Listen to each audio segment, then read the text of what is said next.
The massive communication array stretched across the orbital platform like a metallic flower, its petals made of crystalline receivers that could hear whispers from across the galaxy. Dr. Keth stood before the main console, his six-fingered hands dancing across holographic controls that pulsed with soft blue light. Today marked another routine contact attempt with a primitive world. The kind of gentle introduction that had brought dozens of species into the galactic community over the past millennium. The target world appeared on the main display as a small blue dot surrounded by data streams.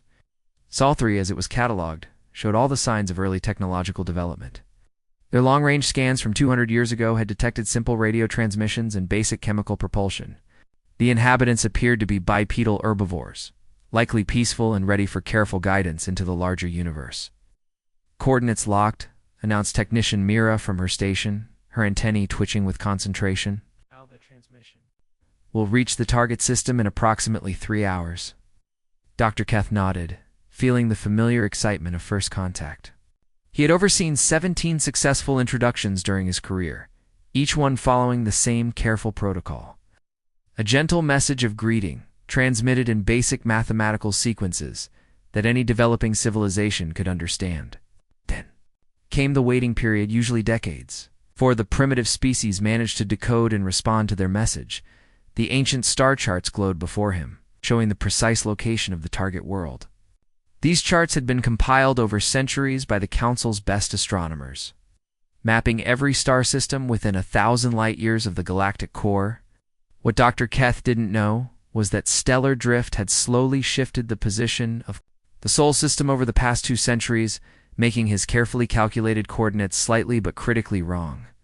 Beginning transmission sequence, he announced to the small team gathered around the central console. The array hummed to life, its crystalline petals rotating to focus on the distant blue world. Energy readings spiked as the quantum folded. Message prepared to leap across the void. The message itself was a masterpiece of diplomatic care. It contained basic mathematical concepts, simple images of the Council's member species, and an invitation to join the galactic community. The transmission was designed to be non-threatening, appearing to primitive sensors as nothing more than an unusual radio signal that curious scientists might investigate. "Transmission away," Mira reported. "Signal strength optimal. Expected. Delivery in 2 hours, 57 minutes. Dr. Keth settled back in his chair, already planning the celebration they would hold in a few decades when the first response arrived. In his experience, primitive species usually took between 20 and 50 years to decode the message, develop the technology to respond, and work up the courage to actually transmit back to the stars.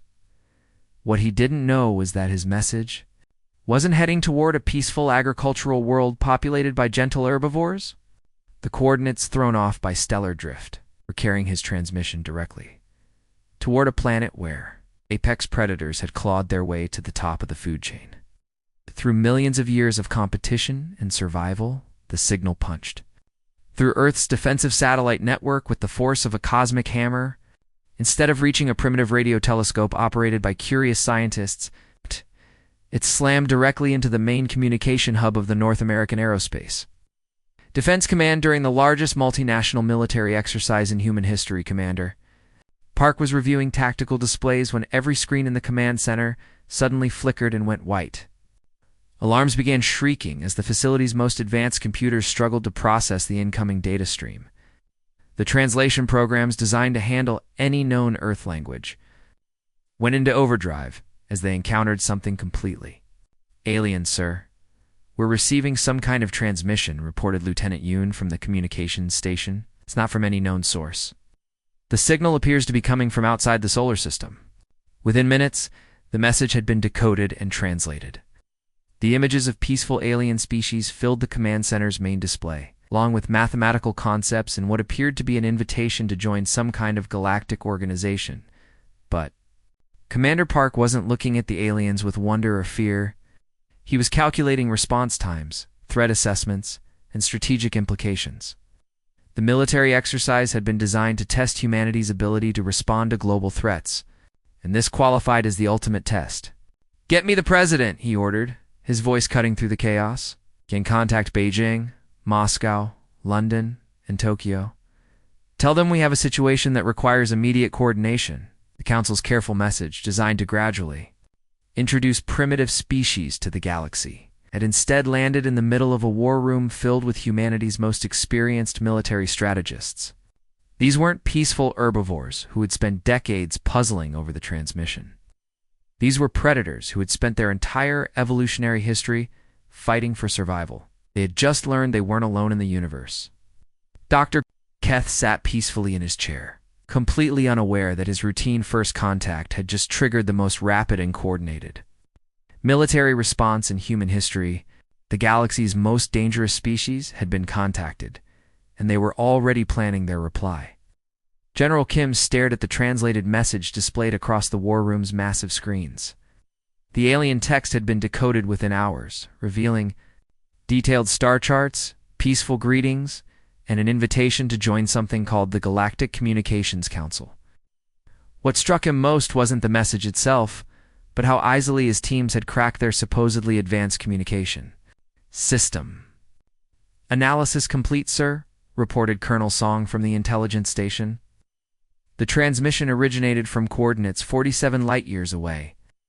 The aliens appear to believe we're a primitive species that just discovered radio technology. Kim almost smiled at the irony.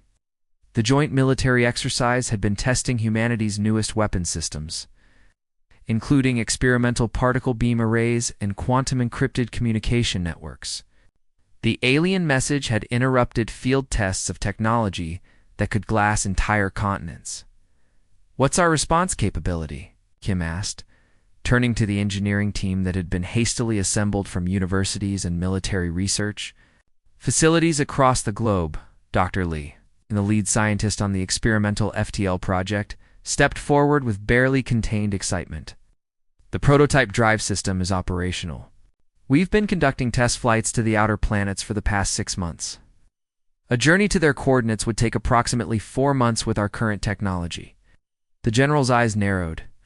For months meant they could respond before the aliens expected any reaction at all. According to the message, most species took decades to even decode their greeting, let alone develop the technology to respond. The Council clearly had no idea what they were dealing with. "Fleet composition?" Kim asked Admiral Park, who was studying. "Tactical displays showing Earth's military assets. The Third Fleet is completing war games in the Pacific. 6 heavy cruisers, 12 destroyers, and the carrier Incheon with her full fighter complement. All equipped with the latest defensive systems and kinetic weapons. We retrofit them with the new FTL drives, we could have a full battle group. Ready within 3 weeks?" Kim nodded slowly. The alien's message had been polite and peaceful, but humanity had learned long ago that first impressions could be deceiving. Any species capable of interstellar communication possessed technology that could be used as weapons. The proper response was to meet them as equals, not as primitive children grateful for contact. Captain Choi entered the briefing room, carrying a sealed folder marked with the highest security classifications. "Sir, we've completed the analysis of their technological capabilities based on the transmission method. Their quantum-folded communication system is actually less advanced than our own experimental networks. Either they're hiding their true capabilities, or we've developed faster than they expected." The implications were staggering. Humanity had achieved interstellar travel and advanced weapons technology without any outside guidance. They had done it through centuries of warfare, competition, and the relentless drive to survive and dominate their environment.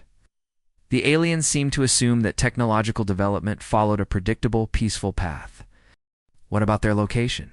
Kim asked, studying the star charts the aliens had helpfully provided. "It's a research station orbiting a garden world in the Kepler 442 system," reported Intelligence Officer Yoon.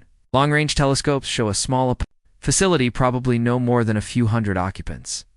They appear to be scientists, not military personnel." Kim felt a cold satisfaction. The aliens had made a critical error in revealing their exact location to what they assumed was a primitive species. They had also underestimated humanity's ability to respond quickly and decisively. This wasn't going to be the gentle, decades-long introduction they had planned. "Recommendations?" he asked the assembled staff. "Full deployment," Admiral Park replied without hesitation. "We go in strength, ready for anything. If they're peaceful, we negotiate from a position of equality. If they're not, we're prepared. To defend ourselves and Earth." Dr. Lee cleared his throat nervously. "Sir, shouldn't we consider a more diplomatic approach? A small science vessel with civilian researchers." Kim's expression hardened. "Doctor, every species in human history that survived first contact with a more advanced civilization did so by being strong enough to demand respect. We don't know their intentions, their capabilities, or their true nature. What we do know is that they found us, contacted us, and revealed their location. That could be either confidence or carelessness." The general turned to address the full assembly. "Launch in 3 weeks. Full military deployment with diplomatic staff aboard. Our message will be simple. Humanity appreciates their contact and has decided to respond in person. We're not asking permission to join their galactic community. We're announcing our arrival as equals than ours." The decision had been approved by every major government on Earth. The unprecedented unity would have shocked the aliens. If they had been monitoring human communications, species that took centuries to achieve global cooperation had managed it in less than a day when faced with an external contact. The shipyards at Luna Base began working around the clock, retrofitting the Third Fleet with experimental FTL drives and the most advanced weapons systems humanity had ever created. The aliens expected a response in decades, if ever. They would get one in months, delivered by a species that had earned its place in the universe through strength, but cunning. In an absolute refusal to be anyone's junior partner, the galaxy was about to learn that Earth's children had grown up too. Be very different from what anyone expected. Dr. Keth was reviewing routine stellar observations when the proximity alarms began screaming across the research station. His coffee cup shattered on the floor as he rushed to the sensor station, his hands trembling as he tried to make sense of the impossible readings flooding the displays. "Multiple large objects detected," stammered Technician Myra, her voice barely audible over the warning sirens. "They're emerging from FTL space at the edge of the system." "But that's impossible. The transmission was sent only 4 months ago." The main display showed 6 massive signatures materializing from the quantum foam, each one larger than anything in the Council's databases. These weren't the small exploration vessels that primitive species usually manage to build. After decades of development, these were enormous predatory shapes that seemed to cut through space itself. "Run full scans," Dr. Keth ordered, his scientific curiosity overriding his growing fear. "I want to know everything about those vessels." The results made his blood run cold. The ships were covered in weapon systems that defied easy classification. Energy readings suggested power cores that could fuel entire star systems. Their hulls were made from materials that shouldn't exist according to current galactic science. Most terrifying of all, ships moved with a coordination that spoke of advanced military training and centuries of tactical experience. "Sir, we're receiving a transmission from the lead vessel," reported Communications Officer Tex, his voice cracking with nervousness. The main screen flickered to life, revealing the bridge of the human flagship. Captain Lee stood at the center of the image, his uniform bearing the scars of countless battles. Behind him, the bridge crew worked with the efficient precision of experienced warriors. Everything about the scene spoke of deadly competence.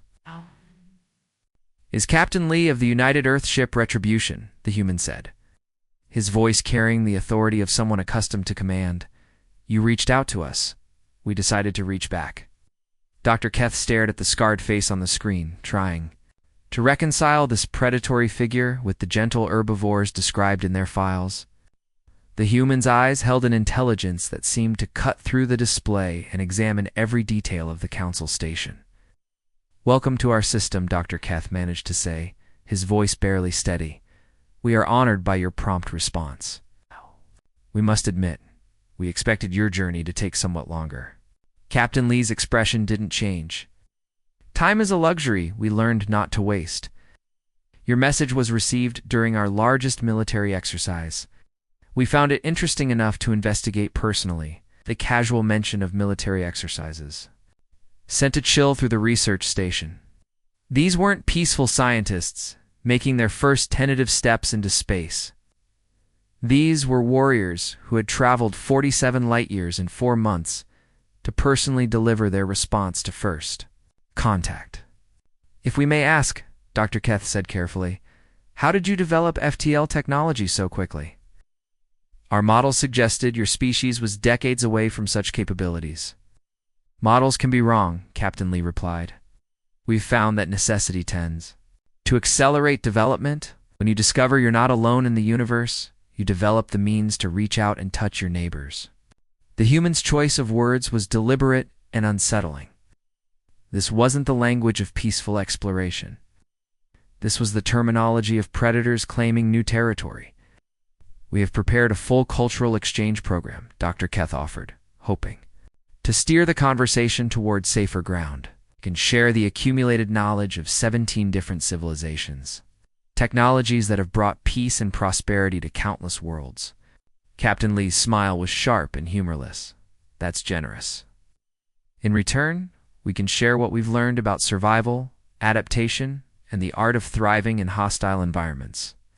We think you'll find our perspective educational. Sensors continued their scans, revealing details that made the research team increasingly nervous. The human ships carried enough firepower to reduce the station to atoms. Ow. Their shields could withstand direct hits from weapons that could crack moons. Most disturbing of all, biological scans of the crew revealed beings that registered as impossibly resilient and dangerously intelligent. Captain Dr. Keth said slowly, "May I ask about your world? Our records indicate a peaceful agricultural planet with a stable climate." The human's laugh was genuinely amused. Earth is what we call a death world.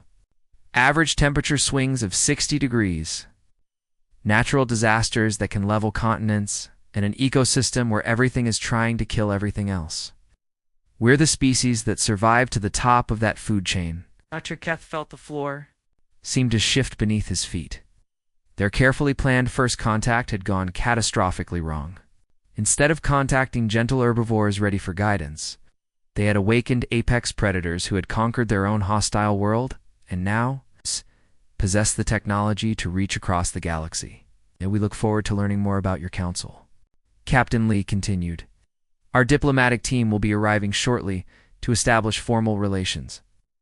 We hope this will be the beginning of a long and mutually beneficial relationship." Transmission ended, leaving the research station in stunned silence. Through the viewports, they could see the human fleet taking up positions around their small facility. The aliens had expected to guide primitive children into the galactic community. Instead, they had invited wolves into the fold. Ambassador Song stepped off the transport shuttle with the casual confidence of someone who had negotiated treaties on a dozen hostile worlds. Her uniform was crisp and professional, but the plasma pistol at her hip and the combat medals on her chest told a different story than the Council had expected from their first human diplomat. Dr. Keth waited in the station's main docking bay, surrounded by his senior staff and a hastily assembled honor guard. The Council had sent emergency protocols for greeting primitive species, but nothing in their manuals covered what to do when. The primitives arrived in warships and carried weapons that could level cities. "Welcome to Research Station Omega-7, Dr. Keth said, extending his hand in what he hoped was the proper human greeting. "We are honored to host the first official cultural exchange between our species." Ambassador Song shook his hand with a grip that made his bones ache. "The honor is ours, Dr. Keth. We've been looking forward to meeting our galactic neighbors ever since we received your message." Behind her, a small group of humans filed off the shuttle. What struck Dr. Keth immediately was their diversity. There was Engineer Park, whose casual mention of surviving 3 global wars made the peaceful Council species shift uncomfortably. Biologist Min carried samples from Earth that included predators so dangerous they required special containment fields. Most unsettling was Cultural Attach Yoon, whose idea of appropriate entertainment involved showing holographic recordings of human sporting events. These are our traditional games, Yoon explained enthusiastically, as the hologram showed too. Teams of armored humans deliberately colliding with each other at high speed. We call this one rugby. It teaches teamwork, strategy, and pain tolerance. The council delegates watched in horror as the humans on screen tackled each other with what appeared to be genuine attempts at physical harm. When one player limped off the field with a clearly broken bone, the crowd cheered instead of calling for medical assistance. The injured player, Dr. Keth, asked weakly, "Will he receive proper medical care?" "Oh, that's nothing," Yoon replied. Cheerfully, "He'll be back in the game next week. Humans heal quickly, and we consider minor injuries part of the learning process." Technician Mira, who had been analyzing the human biological samples, approached with a concerned expression. "Ambassador Song, we've been studying your genetic material. According to our analysis, your species should have gone extinct millions of years ago. The environmental pressures on your world are beyond anything we've encountered." "Guess." Ambassador Song nodded as if this was perfectly normal. "Earth is a challenging place to live. We've survived 5 major extinction events, countless natural disasters, and several ice ages. It tends to make a species either very adaptable or very dead." The cultural exchange continued with increasingly disturbing revelations. The humans casually mentioned that their children played games that involved simulated combat and survival scenarios. Their literature was filled with stories about overcoming impossible odds and defeating cosmic horrors. Their music often celebrated conflict, struggle, and the triumph of will over adversity. "Your entertainment media," observed cultural analyst Plix, "appears to focus heavily on themes of violence and survival. Do your people not enjoy peaceful pursuits?" Engineer Park looked genuinely puzzled. "We have peaceful entertainment too. Gardening, cooking, art appreciation. But those don't really prepare you for the unexpected, do they? Our popular stories tend to be about people who overcome challenges and grow stronger." The humans shared meals from their homeworld that were so spicy they required special ventilation systems. They demonstrated martial arts that looked more like combat training than recreational activity. Most shocking of all, they seemed to view all of this as perfectly normal behavior for a civilized species. Ambassador Dr. Keth said during a private moment, "We may have made an error in our initial assessment of your species. Our files indicated that Earth was a peaceful agricultural world." Ambassador Song's expression grew serious. "Dr. Keth, I need to be honest with you. Earth is what we classify as a Class 12 death world. The fact that we not only survived, but thrived there means we've developed certain ... adaptations. We're not the gentle herbivores you were expecting." The revelation hit Dr. Keth like a physical blow. Class 12 death worlds were theoretical constructs. Environments so hostile that the Council's scientists had concluded that complex life could never evolve there. The idea that an entire civilization had not only survived but conquered such a world was beyond their understanding. "We're not monsters," Ambassador Song continued. "We're social, we value cooperation, and we prefer peaceful solutions when possible.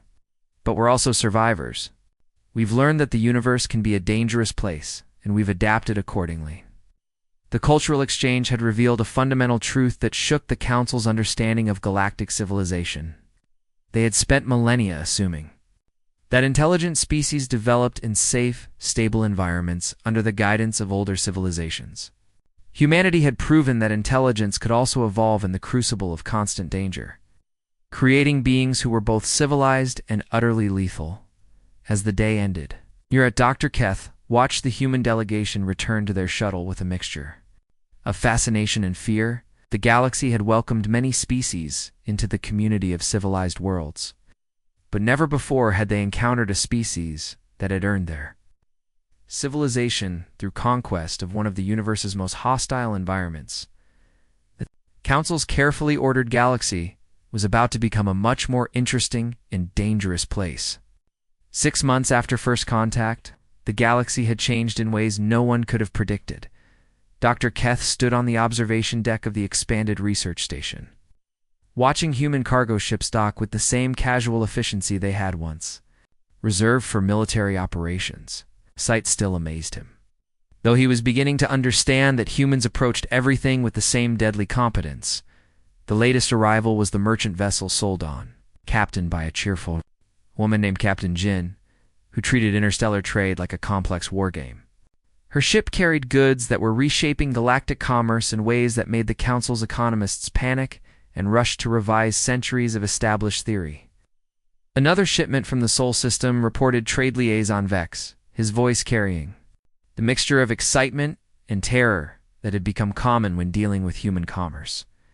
Medical supplies, manufacturing materials, and something they call entertainment software. Dr. Keth nodded, remembering his first encounter with human medicine. The drugs they produced could cure diseases that had plagued galactic civilization for millennia, but they came with side effects that would have been considered fatal to most species. Humans, it seemed, had developed such robust immune systems that their medicine was essentially controlled poison that somehow promoted healing. The entertainment software Vex continued nervously has been classified as potentially dangerous by 3 separate council worlds. Apparently, their children's games involve scenarios that our military strategists find genuinely disturbing. The transformation hadn't been limited to trade. Human exploration vessels had begun pushing into regions of space that the Council had marked as too dangerous for investigation. They returned with star charts of systems that contained resources no one had dared to claim and tales of surviving encounters with cosmic phenomena that had destroyed previous expeditions. Captain Park's ship, the Busan Explorer, had recently returned from a survey mission to the Galactic Rim.